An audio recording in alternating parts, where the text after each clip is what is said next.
My name's Kevin Buck, and I'm here to talk about the creative ways an organization turns a routine PCI assessment into an experience nobody ever forgets. Goal of my talk's pretty simple, to make fun of these mistakes so that maybe you won't have to live through them in the future. So let's talk about how to epically fail your PCI assessment. Here's a lineup of where we're going. I'm going to start off with a very brief bio on who I am and why I might be qualified to take up some of your time today. I am going to cover a brief history of the PCI DSS. I've had a lot of people talk to me about that prior to this talk, so I want to hit on that, and I will educate you a little bit, maybe, if you're not familiar already. I'm then going to go over the basics of PCI scoping. It's the critical step in any PCI assessment. And then I'm going to go through the failures, from the mildly annoying on up to the genuinely epic. Okay. And then I'm going to close with a few survival tips to keep your QSA's blood pressure relatively low and the executives off your back. So, very quick word about me. I've been in IT for over 40 years, which means I've broken things, I've fixed things, and spent an unhealthy amount of time documenting things. I actually started out as a mainframe systems programmer on punched cards. Yes, I'm that old. I worked my way through a myriad of platforms, languages, and frameworks, from big iron on down to embedded systems. I found my way into IT security around 2000, and I went to my very first DEF CON. That's back when they held it at the Alexis Park. Wonderful times for DEF CON. And you could fit everybody in one hotel. It was really nice. I got my first taste of PCI in 2005 when I was handed responsibility for a level 1 merchants compliance program 2 weeks before the assessment started. Apparently, security was all the requirements that they were looking for. I stayed as a level 1 merchant for 10 years. I then spent 7 years as a QSA, Qualified Security Assessor for PCI, inflicting the same experience on others. Today I manage PCI compliance across multiple businesses. So I've been the guy being audited, I've been the guy doing the auditing, and I'm always the guy trying to explain to executives why we're having the same exact conversation year after year. So I've made just about every PCI mistake possible from both sides of the table as the assessor and the assessee. One occupational hazard, I will mention, I do lapse into consultant speak. So before you know it, I'll be adding my value, okay? So how did we get here? Good question, I'm glad you asked. Back in the late 90s and early 2000s, e-commerce exploded, and so did credit card breaches. Crime turned out to be a lot more profitable and a lot easier than honest work. Each card brand responded by developing their own security program that merchants had to comply with. So you can imagine juggling different standards, worded different, et cetera, was just a nightmare. Each one had its own special flavor of pain, okay? In 2004, the brands finally united under one common baseline. Instead of the 5 competing standards, everybody only had to deal with the one.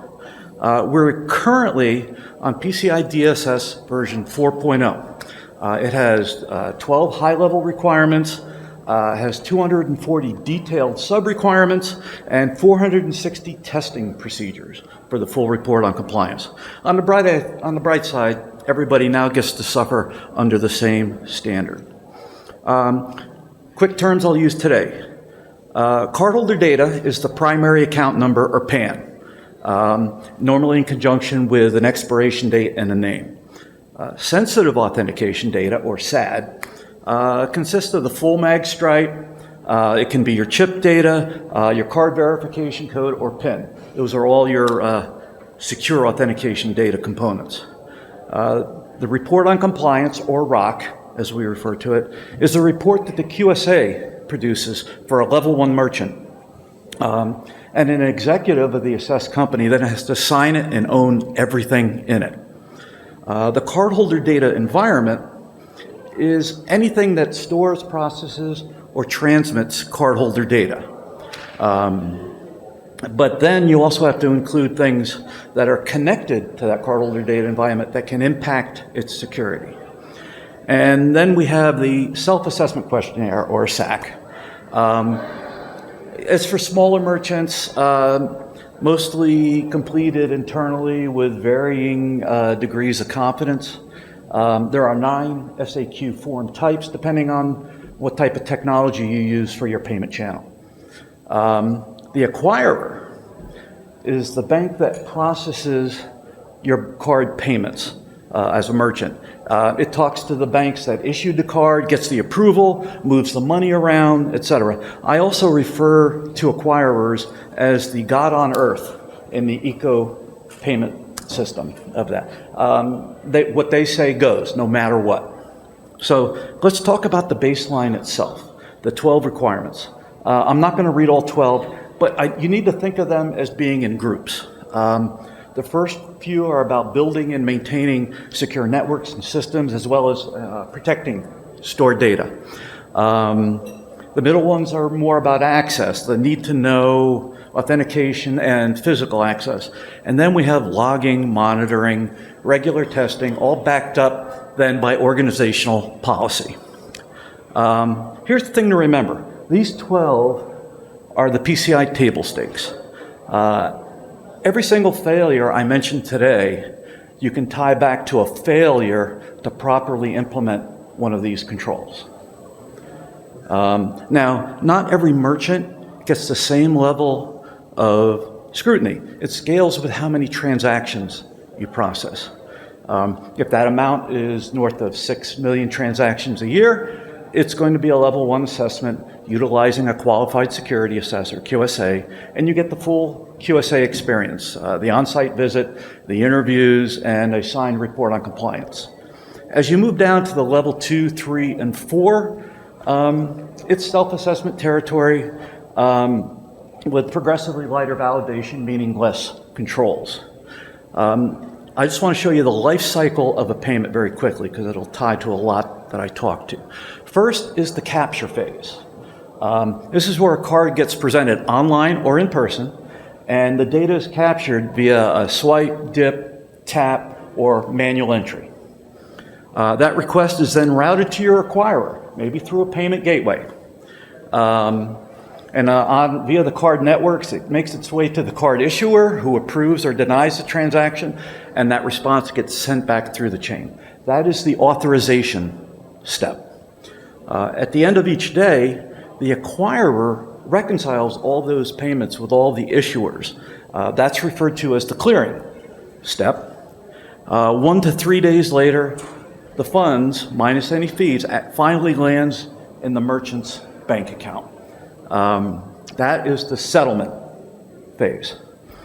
I want to walk through these because each one of these steps and handoffs, I'm sorry, let me add that there, really are places where scope can hide. The more handoffs you have, the more places that you have to account for as part of your PCI scope.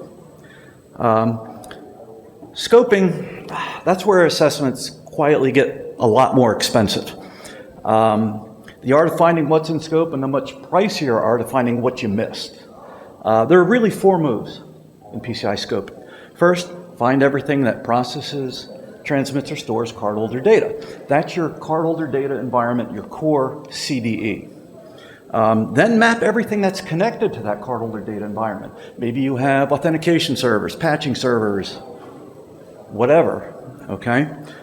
Depending on how broad or narrow that access is, will determine whether one server or the entire subnet gets dragged into your core scope, okay? Now for the glorious catch-all. I love this one. Anything that can impact the security of the cardholder data environment. From physical to logical, it's everything. It's your managed service providers, your cloud providers, your colo providers, etc. They are service providers to you as the merchant, and now you have to go get their PCI service provider attestation of compliance. Is everybody hearing me okay? Great, thank you.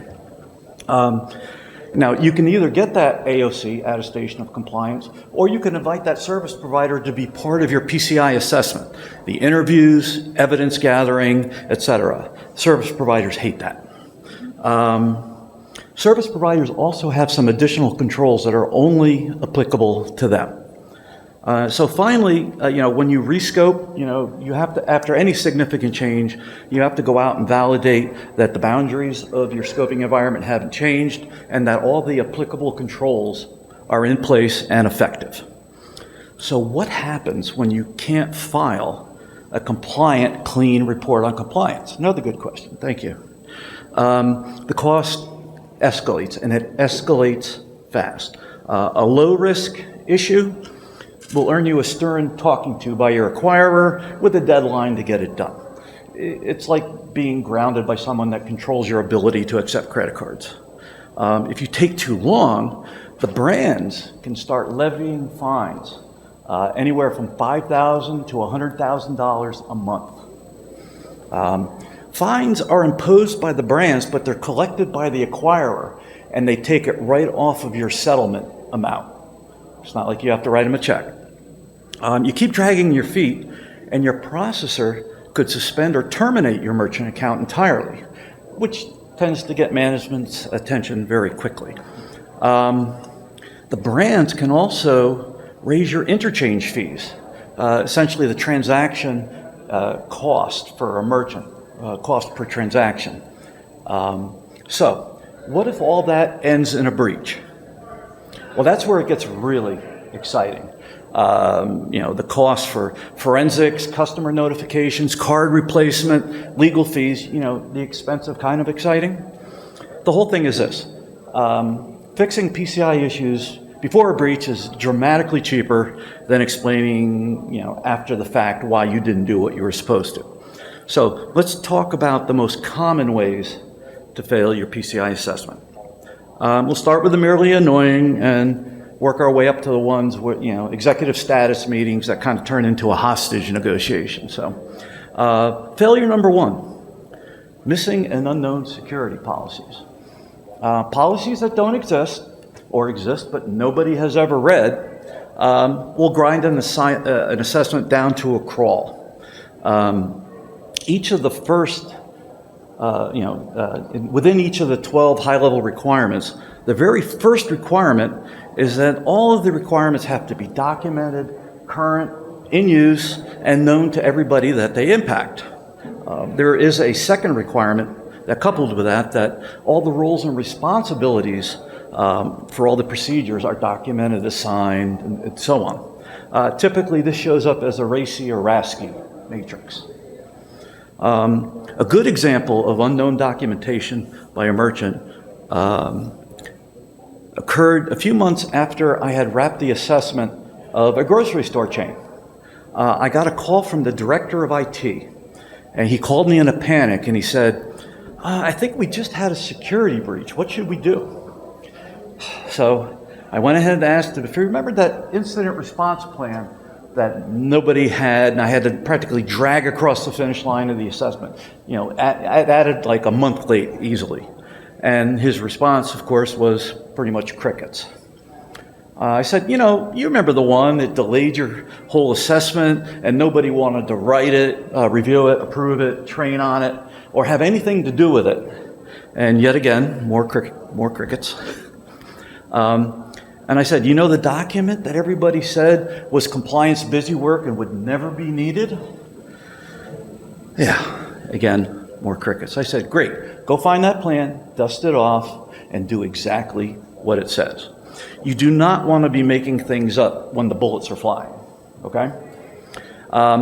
When I was an assessor, I would ask every interviewee what they would do if they suspected they were compromised. The most common answer, by far, was, I would tell my manager, which is not a horrible response, okay? But then if I would ask their manager what they would do if they were notified by somebody, I hear that unmistakable sound of internal buffering as they're trying to figure out what their response is going to be. Failure number two, if it isn't documented, it didn't happen. This is the one that catches the honest people. As a QSA, I generally believe people when they told me they did their 6-month firewall review. I'd be a little less certain, if you ask them for the artifact from that review and you get that blank stare in return. Here's the hard truth. You may be telling the truth. The assessor may believe that you're telling the truth, but without evidence, you're not helping anybody. A recurring control handed to a new hire without proper training, all of a sudden you have zero proof. Conduct training where there's no attendee log of some sort. It now exists in the same category as Bigfoot and UFOs. You need to document the date, time, who performed the task with any changes or discoveries. Emails, tickets, spreadsheets, all of that can be used for this. Failure number 3, weak access controls. You know the pattern. A shared admin password that gets passed around like a treasured family recipe, right? But, nobody remembers who created it. Everybody knows it, including a few people who left 3 years ago, of course. So I can remember asking, reviewing logs and saying, well, who made this particular change? It looks like a very generic name. And he says, well, it was probably one of these 12 people, but not this guy. He died 3 years ago. So the important, actually PCI does allow the use of shared and generic accounts, but with some caveats. You have to make sure that every action is attributed to an individual. And oddly enough, most organizations figure out that it's just easier to give people their own accounts.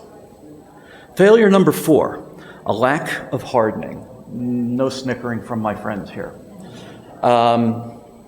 PCI requires that all in-scope system components have documented hardening guidelines. These guidelines typically include exciting, innovative security concepts, such as keeping OSs and applications patched, disabling services not needed, updating or disabling default accounts, really, out there stuff. Now, creating these hardening documents will get you that particular requirement checkbox. Unfortunately, PCI does not stop there. The hardening guidelines then become the standard which your actual systems are then going to be measured against. And a very cruel twist, assessors are allowed to verify that you followed the rules that you wrote down. It's a bit like submitting a diet plan and then being surprised when somebody notices you're eating a donut, okay? On my very first assessment as a QSA, I was out picking my sample sets, firewall, switches, so on. I then tried logging into some devices using admin as both the ID and the password. And to my surprise, and by surprise I mean a total lack of surprise, it worked repeatedly, okay? Their point of sale systems were even better. A username and password of 1234. The same combination as a teenager's luggage, I might add, okay?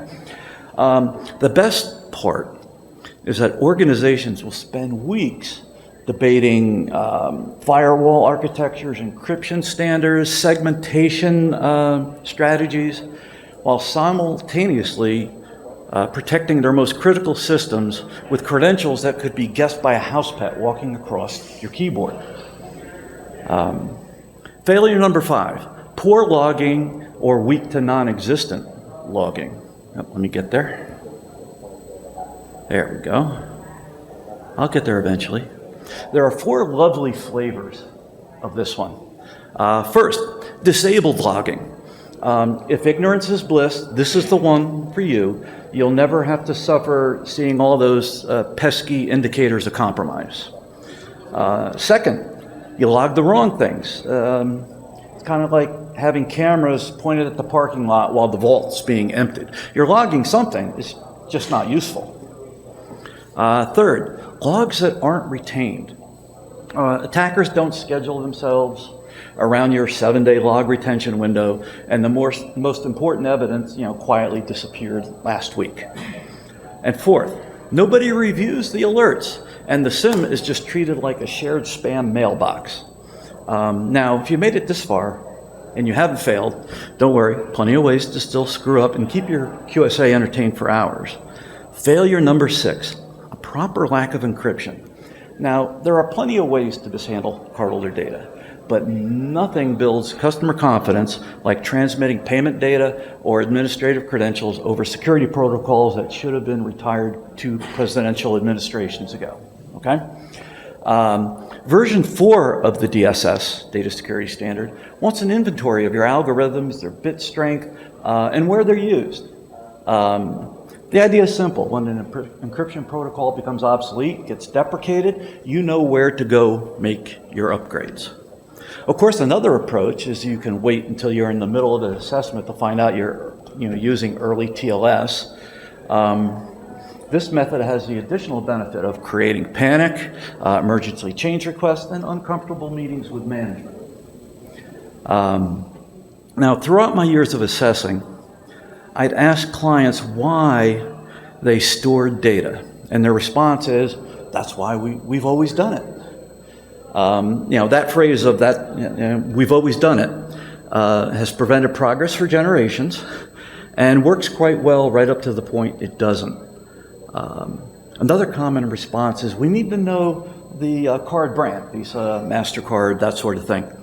Well, you don't need the whole pan to do that. You need the first 6 to 8 digits, which is your bank identification number, and you can have the last 4 as well. As long as you truncate the everything else in between, that is not considered cardholder data. Now, there are some qualifiers around that, so you should talk to your QSA before you go down that road. Now, occasionally, as a QSA, I could convince an organization that it would be a good idea to tokenize. Tokenization replaces the PAN with a surrogate value that looks like a credit card number. It'll pass a mod 10 check of a credit card number, but it has no intrinsic value outside of the tokenization system. Properly implemented, tokenization can significantly reduce your PCI scope because a database storing tokens and an application consuming them could drop out of PCI scope, providing your tokenization process is properly isolated. Do your research before implementing. Again, there's a lot of caveats. Talk to your QSA about that. Simply renaming something, definitely not a column in a database, definitely not a credit card, is not going to be a good strategy. Number 7, treating vulnerability scanning as optional. Now, one of the best ways, in my opinion, to derail your PCI assessment is to act surprised when the assessor asks for your vulnerability scans. It's a very bold strategy considering they've asked for it for years. There's a surprisingly common approach to do an assessment, a scan at the start of your assessment and hope that nobody asks about the previous 3 quarters. Unfortunately, assessors are trained to count to 4. And if you have an intern running an Nmap on a Friday, that's not going to count towards your scans. You need 4 clean, internal, authenticated scans covering your entire in-scope environment. You also need 4 clean, external quarterly scans executed by an authorized scanning vendor, an ASV. A failing scan can be coupled with a rescan to constitute a clean quarter. Now, what usually happens, though, is something that I call calendar roulette.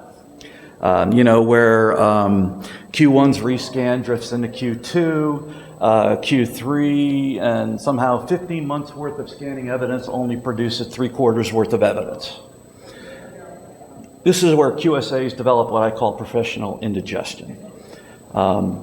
The fix for something like that, a failure like that, is typically a compensating control for the process failure with an appropriate executive sign-off. And in my experience, executives tend to get pretty excited about being on the hook for a technical task they don't understand.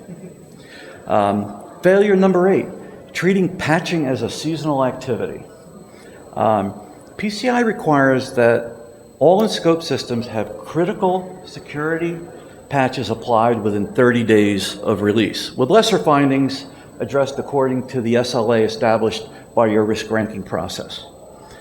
Saying we were meaning to patch that is like telling the fire department that you were planning to buy a smoke detector. Nice intent, but you're still on fire. Now, for smaller environments, a QSA may review every system that you have. For larger environments, they're going to select that representative sample, but don't assume they're always going to look at your best behaved devices. If you have 100 Linux servers and let's say 20 Windows servers, they may select a subset, 20 Linux and maybe 4 Windows to look at. They try to make, it has to be representative for the different server types and the functions they support. They're just trying to determine if your patching and hardening processes are consistent across the entire environment. Now, finding a few unpatched systems is generally not catastrophic. You need to remediate and provide evidence for the QSA, but the real problem is if the assessor sees a pattern. If patching appears inconsistent, they can expand that sample set size. If they keep finding issues, they can keep expanding it right up to the total population. It's amazing how quickly a small problem can become a very large one. During one assessment, I was reviewing the output of the data gathering scripts for merchant servers, and every single system showed identical settings. Now, impressive consistency, or so it seemed. A little digging revealed that every server in a sample set had the same MAC address. What they had done is run the script against one server, and then they just went and changed the name and IP address of the rest. And they just used that as a template over and over and over again. For this creative process, they ended up with many extra days of over-the-shoulder reviews rather than the script gathering mechanism. Fabricated evidence is one of the quickest ways to piss off your assessor and make your assessment much longer and much more painful. Failure number 9, segmentation, the gift that keeps on giving here.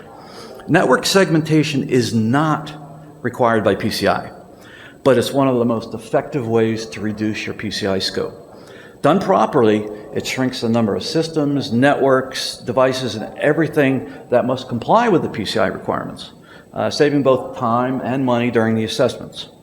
Done improperly, though, it can dramatically increase both. Now, PCI doesn't care if you have a firewall between your CDE and your corporate environment. What they do care about is that you prove that the segmentation dividing it is effective.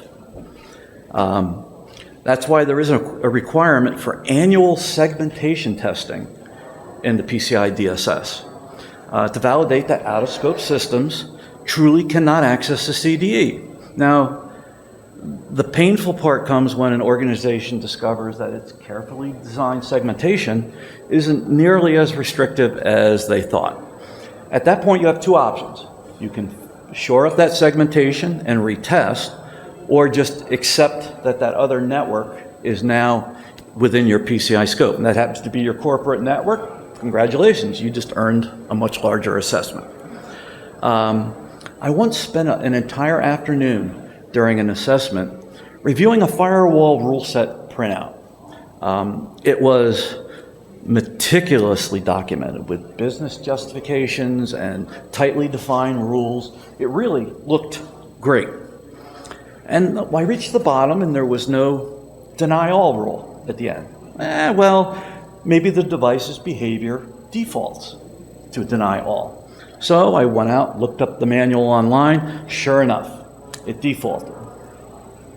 But I then went and took a look at the configuration of the device and found out they had overridden that deny all functionality. So all those great rules were doing absolutely nothing to control network traffic. Now, enabling that deny all rule triggered exactly what you'd think. broken apps, emergency meetings, and a very long cleanup. A lot of people had grown very attached to traffic that technically wasn't supposed to exist. And don't forget outbound traffic too. Your CDE egress rules must be limited to only what's necessary with everything else denied. But then again, why would you want to make exfiltration of your data any harder than it has to be? Failure number 10, storing sensitive authentication data. Retaining mag stripe, chip data, card security codes, pins, or even encrypted PIN blocks after authorization is one of the fastest ways to turn a routine PCI assessment into a career-defining event. PCI is very clear on this. Issuers can hold on to secure authentication data. Merchants cannot. Full stop. You can hold on to it up to the point you're done authorizing, but then you have to securely dispose of it. Now, there are some additional controls in order to do that sort of thing, and you also have to have some method of making sure that that secure authentication data is unrecoverable. As a level 1 merchant, my QSA had asked my DBA to browse a payment-related table. And one column of data looked suspiciously like mag-stripe data. Unfortunately, it was. Years earlier, a developer had built a table for testing and debugging and forgot it existed. Now, it didn't matter that the data was old.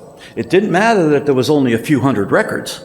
We were storing prohibited data, and that was that. Now, dropping the table was the easy part. The remediation effort included securely overwriting that data multiple times before we dropped the table. I had to identify every backup for the database that could be destroyed and had it destroyed. For those that couldn't be destroyed, they had to be segregated and tightly controlled. It was a nightmare that I still relive to this day. And the amount of C-level people I had to talk to and explain it again over and over and over.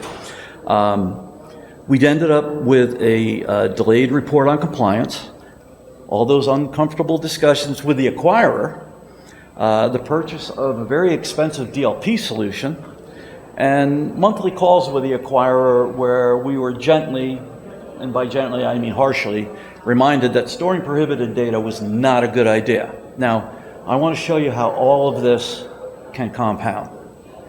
But first, I'm going to show you just very quickly the brief life cycle of an assessment. We kick off the assessment.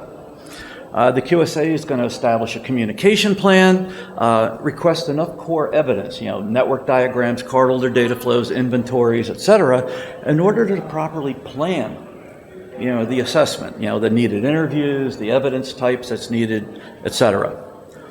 The QSA is going to review that core evidence, and they're going to perform a scoping exercise where they're going to make sure that all the scoping boundaries are well understood and documented.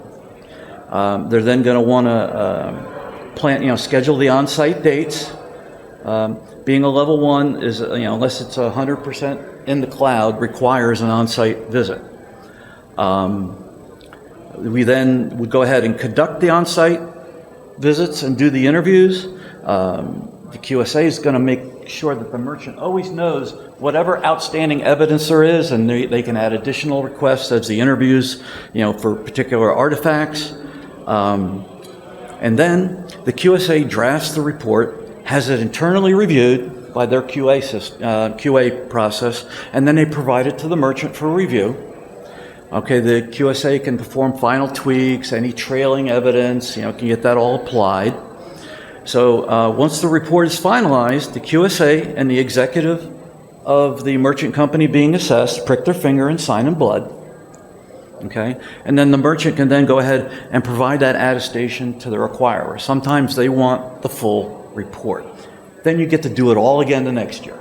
Okay, so with that, I want to talk about the anatomy of an epic PCI assessment failure and the lessons learned along the way. The sales from my department from my QSA company estimated that a particular assessment would take about 3 months from kickoff to finalization. And we all know how well salespeople do. At kickoff, only a network engineer showed up, which means nobody could answer any questions on scope. I couldn't schedule anything. I had no idea what was going on. It took some back and forth emails, and I just, the lesson learned was get the high-level stakeholders involved as early as possible, definitely before kickoff. And it's also very important to make sure you have an executive-level sponsor for the project. That added roughly a week to the timeline. Not too bad. Looking back, this was a red flag that this was going to be a rough assessment. During scoping, much of the required documentation simply didn't exist. So another QSA from my company was brought in, walked them through a scoping exercise to create all the needed artifacts. I couldn't do it because it would be a conflict of interest for me to create something and then review it and accept it as part of the assessment. The lesson learned, make it clear even before the kickoff what will be needed. Provide documented guidance about what needs to be on the diagrams, what needs to be on the inventories, etc. You're better off delaying the start of the assessment until you have all those core scoping artifacts in front of you. And that you really want to prevent assessment fatigue, which is a very real thing.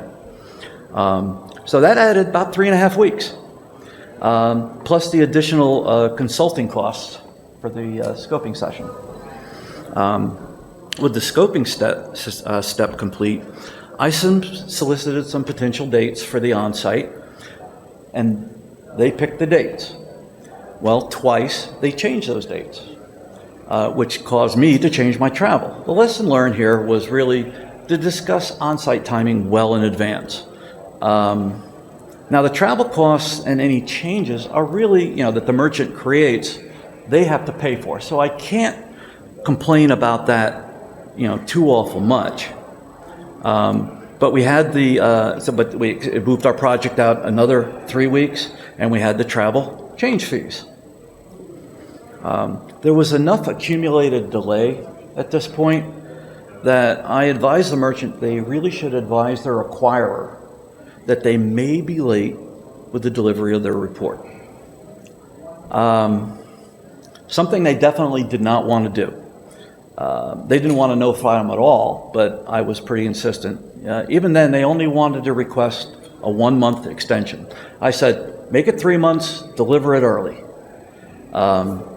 They went with 1 month. When I finally got on site, things actually went fairly smooth, except that some of my core interviewees kept excusing themselves for hours at a time or just not showing up at all. Lesson learned, get all the interviewees to block out their schedule. I know that they're dealing with day-to-day operational things, but they need to get somebody else to cover that so they can focus on this and get this done. So again, make sure that they block everything out.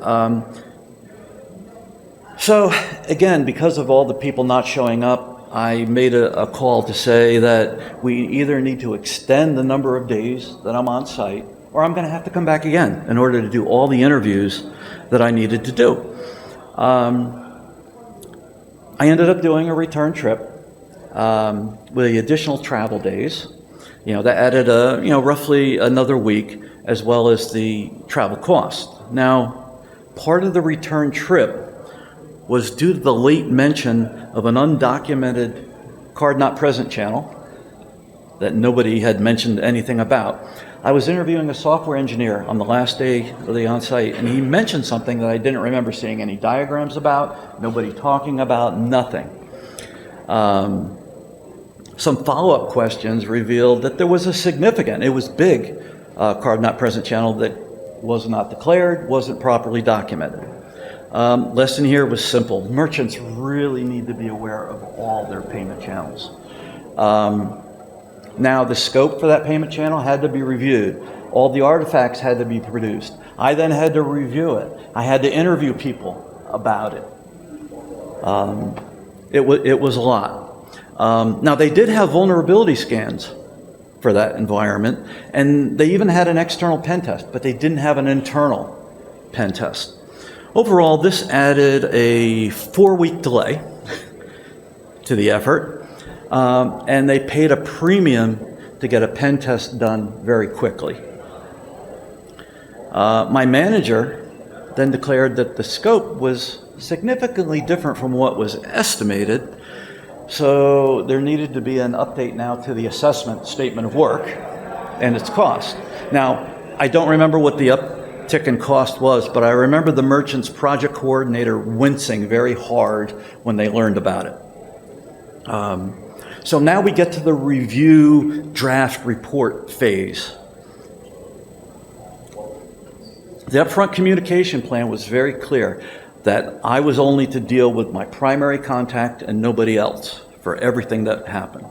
So I kept emailing him that week, looking for that feedback on the draft report. Got no response whatsoever. Ended up, he was out of office for the week, no out of office response, coming back to me. So the lesson learned is always have an escalation path for all of your communication plan. This delayed things for yet another week. And the final result for all these combined delays was they were over 2 months late. Now, they had to call their acquirer a second time and tell them it was going to take longer than they originally thought. I was not on this call, but I was told it was very painful. Now, to be fair, I want to be fair, this was the merchant's first level 1 PCI assessment. They had moved up in transaction volume to move out of self-assessment questionnaire up into the full level 1 assessment. So I got to cut them a little bit of slack, but they definitely would have benefited from a gap analysis effort prior to the assessment. To me, this highlights one of the major downfalls with PCI, in particular with SAQs, is that checkbox mentality. To compliance and by extension to security. I do think that the PCI DSS has had a very positive impact on credit card security over the years. But this is the part I really want you to take home. Compliance is not the same thing as security. The I'm compliant, therefore I'm secure checkbox mindset is going to burn a lot of environments in this frontier AI era that we're in.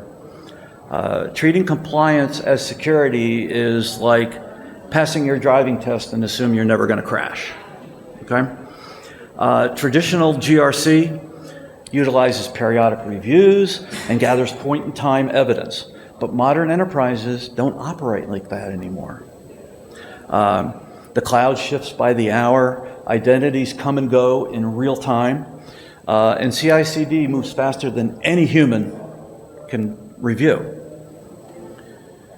Everything required by PCI really is considered best practice. Now, I'm not saying they shouldn't be there, but you also need to start considering continuous control validation, AI-aware threat modeling, and agentic response as part of your security strategy. Because they're going to become the norm. The DSS is evolving from static control lists to a more dynamic continuous security model, as are other frameworks, but it's going to take some time. So it's on you to start designing and implementing now.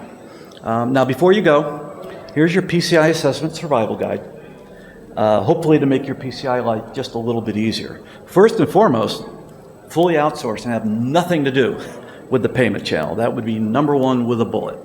But even if you do this, you have to be diligent on monitoring the PCI compliance of who you outsource it to and making sure they're following security best practices. Because the service provider's name is not what's going to be associated with any type of breach incident. It's going to be the merchant. And we all know how difficult that can be to recover. Assuming you don't want to do that. Second would be to know your QSA. Their background really hints at where they're going to dig. A former network admin loves firewall rules. A former developer loves application security. Play to it. Understand the rabbit holes that they may go down. And it'll make your assessment go a lot smoother. Third, own your operational tasks. All of these, the tasks, the scans, the monitoring, everything else should be business as usual. Assign clear ownership that's going to survive turnover. Because, Freddie wins the lottery and retires to a beach, the firewall review process shouldn't retire with him. The fourth thing you can do is befriend your acquirer. Stay in touch outside the assessment cycle so that you're not a stranger. Just keeping you in the loop is a much better opening line than we have a situation. Maintain that relationship during the good times. It'll make the bad times a lot easier to manage. Send them emails with your assessment schedule.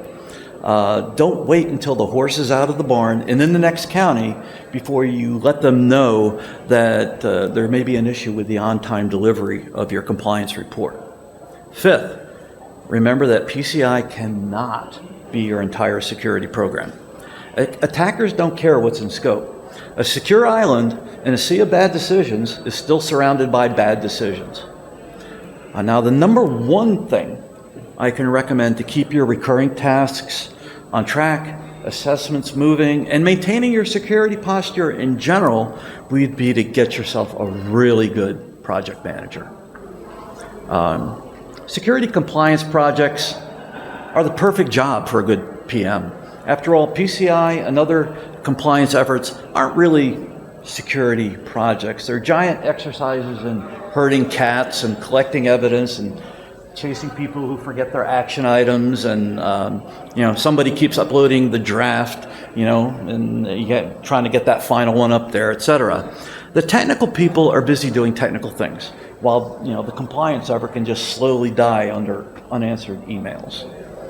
A good project manager, though, treats this chaos as a challenge. They keep people accountable, they track dependencies, they schedule meetings nobody wants to attend, and somehow get everybody to deliver evidence before things go south. In other words, they perform the real magic. They turn organizational dysfunction into a completed report on compliance. So let me leave you with this final thought. Do the work year-round, and PCI becomes a process, not a fire drill. So may all of your findings be informational, and all your compensating controls unnecessary, and I thank you for your attention. Now, go test your segmentation.